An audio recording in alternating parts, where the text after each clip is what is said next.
तो आज हम लोग सीखने वाले हैं CMD के बारे में, यानी कि MS-DOS को। तो चलिए वीडियो को शुरू करते हैं। तो सबसे पहले आप लोग को मैं बताता हूँ कि CMD को आप लोग ऑन कैसे कर सकते हैं। तो या तो आप लोग विंडो बटन को प्रेस कर सकते हैं और यहाँ पे CMD लिख कर इंटर जैसे ही प्रेस करेंगे तो CMD खुल जाएगा, या फिर आप चाहें तो विंडो के साथ R बटन प्रेस कीजिए और यहाँ पे CMD लिखिए और फिर से इंटर कीजिए तो खुल जाएगा।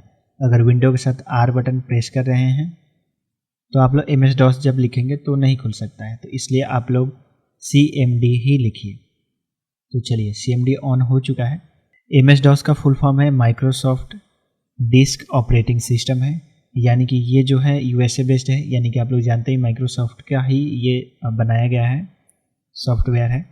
और यह जो है विंडोज़ से पहले बनाया गया है, यानी कि इसे आप लोग बोल सकते हैं कि ये विंडोज़ का प्रीवियस वर्जन है, क्योंकि अभी विंडोज़ XP या विंडोज़ 7 या विंडोज़ 8.1 या 10, 11, 12 जो भी आप लोग चला रहे हैं, तो इसके सबसे पहले में जो था, यानी कि ये विंडोज़ नहीं आया था, तो उस समय ये MS-DOS ही चलता था और इसी पे सभी लोग काम करते थे। MS-DOS जो है वो सिंगल टास्किंग ऑपरेटिंग सिस्टम है, यानी कि इसे सिंगल यूज़र ही यूज कर सकता है, क्योंकि एक बार में 10 लोग इसे नहीं यूज कर सकते हैं।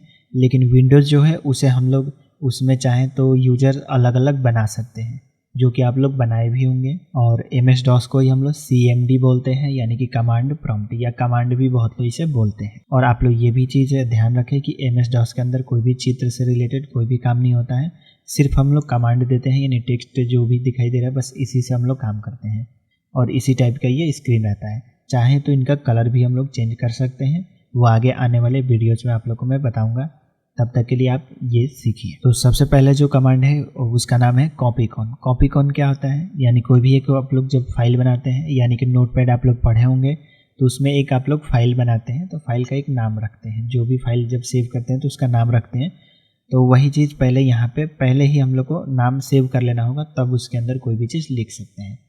तो टाइप करते हैं हम लोग COPY कॉपी, CON कॉपीकॉन लिख लीजिए और स्पेस बटन प्रेस कीजिए और यहाँ पे अपने फाइल का कोई भी नाम लिख सकते हैं। जैसे फाइल का नाम मदन लिख रहा हूँ, यहाँ पे मदन लिख लीजिए और फिर से इंटर कर दीजिए। तो जैसे आप लोग इंटर करेंगे तो ऊपर की साइड में आप लोग देख सकते हैं कि यहाँ पे कॉपीकॉन मदन लिख के आ रहा है। इसके बाद यानी कि ये कॉपीकॉन मदन के नाम से बन चुका है, यानी कॉपीकॉन मदन नहीं है, सिर्फ यहाँ पे मदन नाम से एक फाइल बन गया है। अभी इसे हम लोग सेव नहीं किए हैं। इसमें कोई भी मैटर चाहें तो टाइप कर सकते हैं, तो इसमें हम लोग मैटर टाइप कुछ भी कर सकते हैं। तो यहाँ पे लिखते हैं दिस इज ए मदन। ये सिर्फ एग्जाम्पल के लिए है, थोड़ा सा मीनिंग गलती हो गया, MADAN होता है। तो दिस इज मदन, आप चाहें तो इसमें कुछ भी लिख सकते हैं। मैं लिख लेता हूँ he is a good boy. आप चाहें तो और कुछ भी इसके नीचे डिटेल्स आप लोग लिख सकते हैं। जैसे आप लोग का जो भी इसमें मैटर जब कंप्लीट कर लेंगे तो आप लोग को कंट्रोल के साथ Z प्रेस करना है, या आप चाहें तो कीबोर्ड में से F6 को आप लोग प्रेस करें तो कंट्रोल Z का यहाँ पे सिंबल देखने को मिलेगा।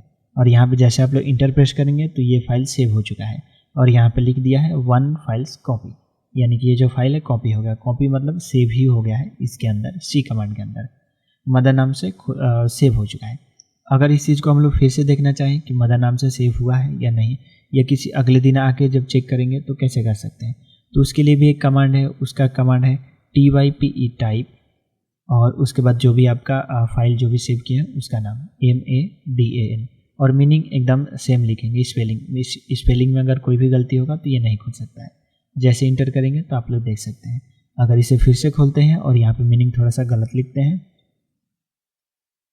ऐसे करके लिखते हैं और इसको इंटर करते हैं तो देखिए लिख रहा है the system can not find the file, यानी कि इस फाइल को ये कंप्यूटर नहीं ढूंढ सकता है, क्योंकि इस नाम से तो कोई बना ही नहीं है। तो आप लोग यहाँ पे 2 कमांड सीख गए, एक तो फाइल सेव करने के लिए कॉपीकॉन, और दूसरा आप लोग सीख गए फाइल को ओपन करने के लिए टाइप। इसके बाद अगला कमांड सीखते हैं DIR है। तो DIR सिर्फ आप लोग को लिखना है और इंटर प्रेस कर देना है। तो यहाँ पे जो भी आपका डायरेक्टरी होगा वो सब कुछ दिखाई देगा, यानी C ड्राइव के अंदर देख सकते हैं 3D ऑब्जेक्ट या कॉन्टेक्ट्स, डेस्कटॉप्स, डॉक्यूमेंट्स, डाउनलोड्स। तो ये जो भी आप लोग देखते हैं फाइल एक्सप्लोरर के अंदर, तो वो चीज़ यहाँ पे आप लोग को दिखाई दे रहा है।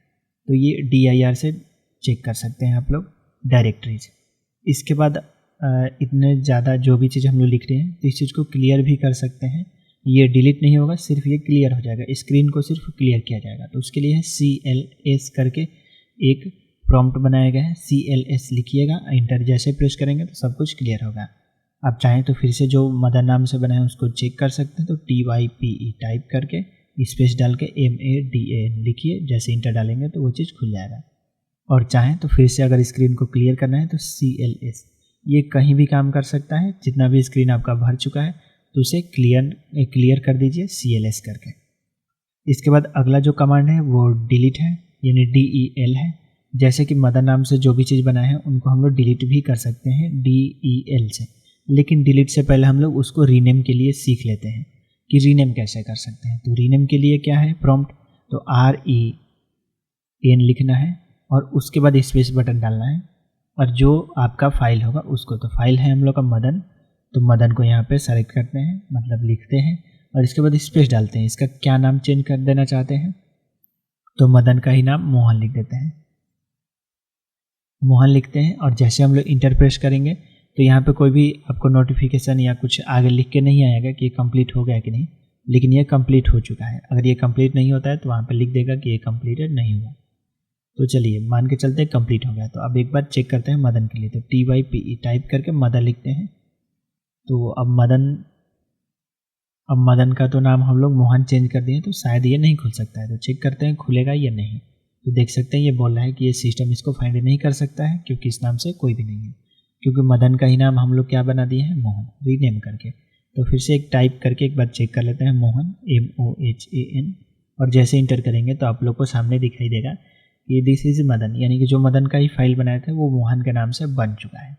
अब चाहें तो इसे डिलीट भी कर सकते हैं। डिलीट के लिए DEL है, डेल लिखेंगे, और किस फाइल को डिलीट करना चाहते हैं, तो मदन तो पहले से डिलीट है, यानी कि उसको रीनेम कर दिए हैं तो वो है ही नहीं, तो इसलिए यहाँ पे हम लोग लिखेंगे मोहन, MOHAN, मोहन लिखेंगे। जैसे इंटर करेंगे तो ये भी डिलीट हो चुका है और कोई भी कंप्लीट होने का ऑप्शन नहीं दिया है। अगर ये डिलीट नहीं होगा तो दे देगा ऑप्शन कि ये नहीं हो पाया, कैन नॉट करके लिखेगा, लेकिन ये हो गया तो कुछ ऑप्शन नहीं देगा।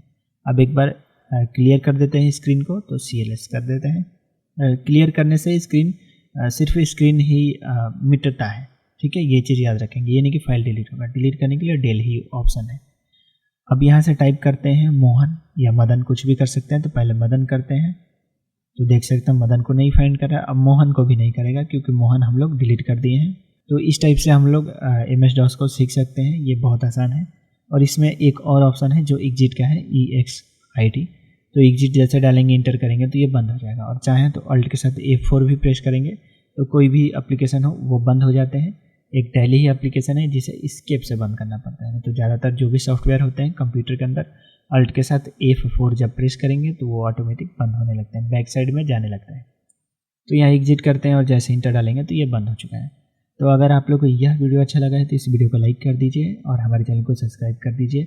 अगर इसका नेक्स्ट चैप्टर आप लोग देखना चाहते हैं तो नीचे कमेंट करके ज़रूर बताएं।